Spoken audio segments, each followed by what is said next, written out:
Good morning, dear students. We will continue our chapter 2, page number 8. Second paragraph, beta. He had walked for most of the first day to Kano. जो value है वो जो पहला दिन है वो अपने घर से, अपने गांव से और कैनो तक आया and then got on train to Chennai, और उसके बाद कैनूर से उसने चेन्नई की ट्रेन पकड़ी। Velu had no money for a ticket but luckily the ticket collector didn't come to the unreserved compartment. Velu के पास कोई पैसा नहीं था टिकट खरीदने के लिए, लेकिन जो वैल्यू है वो काफ़ी भाग्यशाली था कि जिस कंपार्टमेंट के अंदर वो ट्रैवलिंग कर रहा था वो अनरिजर्व्ड कंपार्टमेंट था, और अनरिजर्व्ड कंपार्टमेंट के अंदर टिकट कलेक्टर नहीं आया, जिस वजह से वो बच गया। तो डियर स्टूडेंट्स, यहाँ आपके जो क्वेश्चंस हैं वो क्वेश्चंस निकल के आते हैं बेटा, और क्वेश्चंस क्या आता है कि Velu travelled without a ticket why, कि वैल्यू है वो बिना टिकट के ट्रैवलिंग कर रहा था, क्यों? क्योंकि यहाँ आंसर आना बेटा, because Velu had no money for a ticket. Okay dear students, third का सेकंड क्वेश्चन भी यही निकल के आ रहा है बेटा, how did he escape the ticket collector attention, कि टिकट कलेक्टर के अटेंशन से, नोटिस से वैल्यू कैसे बच गया है। See the answer of this question बेटा, the ticket collector didn't come to the unreserved compartment. Okay बेटा, क्योंकि जो टिकट कलेक्टर है वो अनरिजर्व्ड कंपार्टमेंट के अंदर नहीं आता है। यहाँ दोनों क्वेश्चंस के आंसर आपके कंप्लीट हो जाते हैं। तो ये क्वेश्चंस क्या बन जाएगा, the ticket collector did not come to the unreserved compartment in which Velu was travelling. Okay, he had tried to sleep on the floor near the door, क्योंकि जो वैल्यू है वो अपने गांव से पैदल कैनूर तक आया, और कैनूर से उसने जो चेन्नई की ट्रेन है उसमें बैठ के चेन्नई की ट्रेन पकड़ी। तो वैल्यू क्या है बेटा, वो काफ़ी ज़्यादा थक गया था, वो थकने की वजह से कि वो चाहता था कि मैं इस फर्श पे ही सो जाऊं। कहाँ पे? बिल्कुल डोर के पास। A group of man next to him had play cards and shouted all night, लेकिन वैल्यू के पास में ही, वैल्यू जहाँ डोर के पास में सोने की कोशिश कर रहा था वहाँ पर ही लोगों का कुछ झुंड है वो कार्ड खेल रहा था, जिसकी वजह से वो काफ़ी ज़ोर ज़ोर से चिल्ला रहे थे, शाउटिंग कर रहे थे, और शाउटिंग करने की वजह से जो इतनी ज़्यादा शाउटेड हो रही थी, वॉइस इतनी ज़्यादा क्रिएट हो रही थी, जिसकी वजह से वैल्यू वो प्रॉपरली सो नहीं पाया। What new to town a called out a rough voice. Rough voice, काफ़ी ज़्यादा कर्कशी आवाज़ आती है। हेलो, क्या तुम इस शहर में बिल्कुल नए हो? Velu open his eyes, Velu ने अपनी आंखें खोली। There were a lot of people standing around but nobody was looking at him, वहाँ पर उसके चारों तरफ काफ़ी लोग खड़े थे, लेकिन कोई भी उसकी तरफ ध्यान नहीं दे रहा था। वैल्यू ने देखा कि मेरे चारों तरफ है ना काफ़ी लोग सराउंडिंग एरिया के अंदर खड़े हैं, लेकिन कोई भी मेरी तरफ नहीं देख रहा। फिर दूसरी तरफ से हे हेलो इधर, ही टर्न्ड अराउंड, फिर वो मुड़ता है। Behind him was a girls around his own age, जब वो पीछे मुड़ के देखता है तो वो देखता है कि उसकी सेम एज की एक गर्ल है वहाँ पे खड़ी है, wearing a long baniyan that come down to her knees, उसने एक लंबी सी बनियान पहन रखी है जो कि उसके घुटनों तक आ रही है। यहाँ पर आप देख रहे हो ना इस गर्ल्स को, इसने ये एक लॉन्ग जो बनियान है ये पहन रखी है, और ये इसको वैल्यू को आवाज़ दे रही है। Her hair was stiff and brownish, stiff it's mean काफ़ी ज़्यादा कड़ी। ये देखो बेटा, जब काफ़ी दिनों तक हम अपने हेयर के अंदर शैम्पू नहीं करते हैं, प्रॉपरली कॉम्ब नहीं करते हैं, तो हमारे जो बाल होते हैं वो काफ़ी रफ से, स्टिफ से, कड़े से हो जाते हैं बेटा। एंड ब्राउनिश, और काफ़ी ज़्यादा भूरे। And she had a huge sack on one shoulder, ये जो डिस्क्रिप्शंस दे रहा है इस बच्चे का कि उसके बाल हैं काफ़ी कड़े सख्त थे, बिल्कुल भूरे हो गए थे, और उसने अपने एक कंधे के ऊपर एक बड़ा सा सेक ले रखा है, बड़ा सा बोरा टांग रखा है। यहाँ पर वो देखो बेटा, ये इसका बोरा है, ये सेक है, और इसके अंदर उसने कुछ थिंग्स भी डाल रखी हैं। She was picking up dirty plastic cups from the floors and stuffing them into her sack. Stuffing का मीनिंग होता है डियर स्टूडेंट्स कि जबरदस्ती किसी चीज़ को ठूसना। स्टफ यानी कि किसी चीज़ को भरना उसमें। वो क्या कर रही है कि फ्लोर के ऊपर से वो जो डर्टी प्लास्टिक कप हैं उनको उठा रही है और उनको अपने उस सेक के अंदर डाल रही है। यहाँ पर इस पिक्चर्स में शो किया गया है कि बेंच के ऊपर जो वेलू है वो अपने बंडल के साथ बैठा हुआ है, और यहाँ पर जो ये गर्ल्स शो की गई है, ये नीचे काफ़ी प्लास्टिक की कुछ चीज़ें पड़ी हैं जिनको उठा के वो अपने सेक के अंदर डाल रही है। Why is she calling me? अब यहाँ पर जैसे ही उस स्ट्रेंज सिटी के अंदर वेलू को जानने वाला कोई नहीं था, और उस टाइम पर आके वो गर्ल्स उसको बोलती है, तो उस टाइम पर वेलू के दिमाग में बिल्कुल घूम सा जाता है, और वो उसके दिमाग में जो व्यू है वो क्रिएट होते हैं, ये थॉट आता है कि ये मुझे क्यों बुला रही है, ये तो मुझे जानती भी नहीं है, फिर ये मुझे क्यों पुकार रही है। And why is a girls wearing a baniyan, और फिर इस लड़की ने ये इतना लंबी सी चौड़ी सी बनियान भी क्यों पहन रखी है। No need to stare stupidly, what's your name, stupidly मूर्खों की तरह। अब यहाँ पर वो गर्ल्स बोलती है कि आप है ना इस तरह से मूर्खों की भांति है ना, मुझे मत घूरो। स्टेयर इट्स मीन कंटिन्यू, किसी चीज़ को ऑब्जर्व करना, किसी चीज़ को देखना, टकटकी लगा के किसी चीज़ को देखना। तो क्या मूर्खों की भांति आप मुझे घूरना बंद करो। व्हाट्स योर नेम, तुम्हारा क्या नाम है।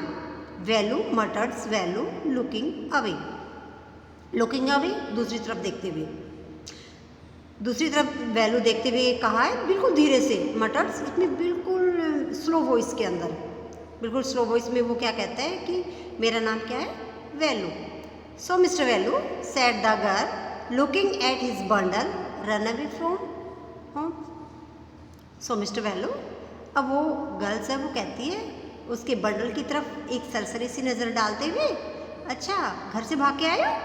अब यहाँ पर उसके सामने क्वेश्चन पुट अप कर रही है, अच्छा रन अवे फ्रॉम होम, घर से भाग के आए हो। वैल्यू डिडंट आंसर, जैसे ही उस स्ट्रेंज गर्ल्स ने वैल्यू के सामने क्वेश्चन किया कि घर से भाग के आए हो, वैल्यू ने इसको कोई भी आंसर नहीं दिया, क्योंकि हम बच्चों को कह देते हैं कि स्ट्रेंज पर्सन के सामने ज़्यादा हमें बातें नहीं करनी होती है और हमें कुछ शेयर नहीं करनी होती है, अपनी जो पर्सनल बातें होती है उनको सीक्रेट ही रखना होता है।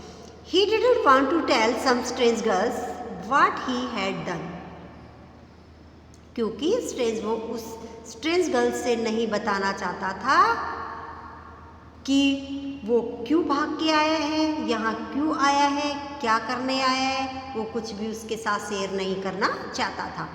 He had run away because he couldn't stand his father beating him for one more day. Couldn't stand its mean tolerate करना, किसी चीज़ को सहन करना, किसी चीज़ को बर्दाश्त करना। वैल्यू घर से इसलिए भाग के आया था क्योंकि वह एक दिन की मार भी अपने पिता से बर्दाश्त नहीं कर पा रहा था। वो घर से क्यों भाग के आ रहा था, क्योंकि उसके पिता है वो वैल्यू की पिटाई करता था और वैल्यू नहीं चाहता था कि एक दिन और भी ज़्यादा उसकी पिटाई हो, उसकी जो सहन शक्ति थी वो जवाब दे गई थी, इसलिए वैल्यू अपने घर से भाग गया। सेकंड थिंग्स क्या थी, his father would snitch away all the money value and his sister earn and spend it on drink. Second things क्या आ रही है उसके सामने कि जो वैल्यू के फादर थे, स्नेच में जबरदस्ती किसी चीज़ से छीन लेना, right the meaning of snatch, छीन लेना, कि जो वैल्यू के फादर थे वो वैल्यू और जो उसकी सिस्टर जो पैसा कमाते थे उसको छीन लेता था, उनसे ज़बरदस्ती ले लेता था और किसके ऊपर स्पेंड कर देता था, शराब के ऊपर उनको खर्च कर देता था। Don't think I don't know, ये मत सोचना कि मैं कुछ नहीं जानती हूँ। अब यहाँ पर गर्ल क्या बोलती है कि ये मत समझना कि मैं कुछ नहीं जानती हूँ, because this place is full of children like you, क्योंकि ये जो जगह है वो तुम्हारे जैसे बच्चों से भरी हुई है। ऐसे बच्चों से पता नहीं मैं कितनी बार मिली हूँ, इतने कितने बच्चों को मैंने फेस किया है। तो ये समझने की गलती बिल्कुल मत करना कि मैं कुछ भी नहीं जानती। So what are you going to do here? Become rich. अच्छा तो मुझे ये बताओ, तुम यहाँ क्या करने आए हो? अमीर बनने आए हो क्या शहर में? क्योंकि शहर में हम किस लिए जाते हैं? पैसा कमाने के लिए। गांव को छोड़ के शहर में आते हैं ना जॉब के लिए। तो ये कह रहे हैं कि अच्छा तो तुम गांव से यहाँ शहर में आए हो, तो तुम्हारा क्या ओपिनियन है कि तुम यहाँ पर अमीर बनने आए हो? She sat down next to him. और जो स्ट्रेंज गर्ल है वो भी वैल्यू के पास बेंच के ऊपर बैठ जाती है। Value shifted away slightly. Shifted जरा सा खिसकना, स्लाइटली जरा सा। वैल्यू जरा सा खिसक जाता है। He felt hunger pinching him and pressed his stomach with a grimace. Pinching दर्द के मारे पेट का ऐंठना। जैसे हम हमारी बैली को पूरी तरह से पकड़ के बैठ जाते हो, ओ माय गॉड, पेट में बहुत जोरों से चूहे कूद रहे हैं, मम्मी जल्दी से हमारे लिए खाना बनाना। तो वो क्या होता है? हैंगर से क्या होता है? हमारे पिंच होने लग जाता है। ग्रीमस मुंह बनाना। जैसे अगर हमारा जो फेवरेट खाना नहीं आता है, जो हमें पसंद नहीं आता, कि हमने ये सब्जी हमें नहीं खानी है, मुझे तो आलू के पराठे बनाने थे, आपने गोभी के पराठे बना दिए, मुझे ये नहीं खाना, मुंह अजीबोगरीब बनाना। तो ग्रीमस का मतलब होता है मुंह बनाना। वैल्यू को काफ़ी ज़्यादा भूख लग रही थी और इसकी वजह से उसने अपने पेट को पूरी तरह से दबा रखा था और अजीबोगरीब मुंह बना रहा था। Hangry asked the girl. Girl ने क्या कहा? भूखे हो? You will not get food by sitting here gloomily making face. Gloomily sad, उदासी से। making face, ये जो अजीबोगरीब चेहरे बना रहे हो। वो गर्ल्स क्या कहती है कि यहाँ बैठे बैठे अगर काफ़ी ज़्यादा तुम अपने आप को उदास शो कर रहे हो कि मैं बहुत ज़्यादा सैड हूँ, या अजीबोगरीब चेहरे बनाने से खाना नहीं मिलने वाला। I can't find some if you want. अगर तुम चाहो तो हम खाना प्राप्त कर सकते हैं। She picked up her sack and started to walk away. जो स्ट्रेंज गर्ल थी उसने अपना वो जो सेक था उसको उठाया और चलना शुरू कर दिया। Value stayed on the bench. Value अभी भी उस बेंच पे बैठा रहा। वो वहाँ से नहीं हिला और वो जो स्ट्रेंज गर्ल थी वो वहाँ से चली जाती है। What should he do? उसे क्या करना चाहिए?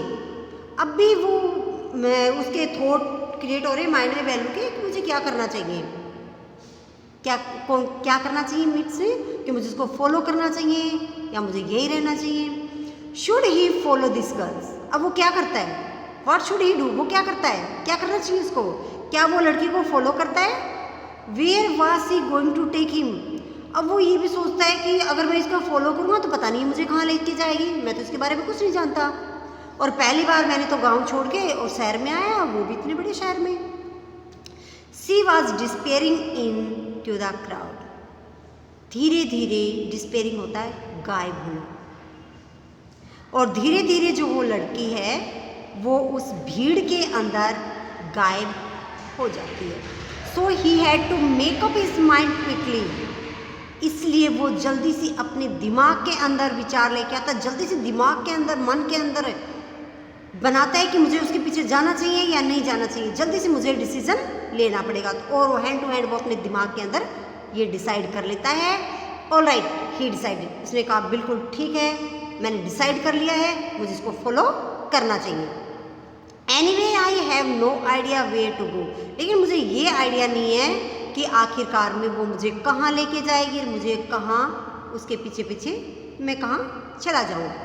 ही jumped up and run after it. वह जल्दी से बेंच के ऊपर से जंप लगाता है और जो स्ट्रेंज गर्ल्स है उसके पीछे पीछे दौड़ना शुरू कर देता है। She wasn't even looking back to see where he was, लेकिन जो स्ट्रेंज गर्ल्स है वो मुड़ के भी नहीं देखती कि उसके पीछे वेलू आ भी रहा है या नहीं आ रहा है या वो कहाँ है।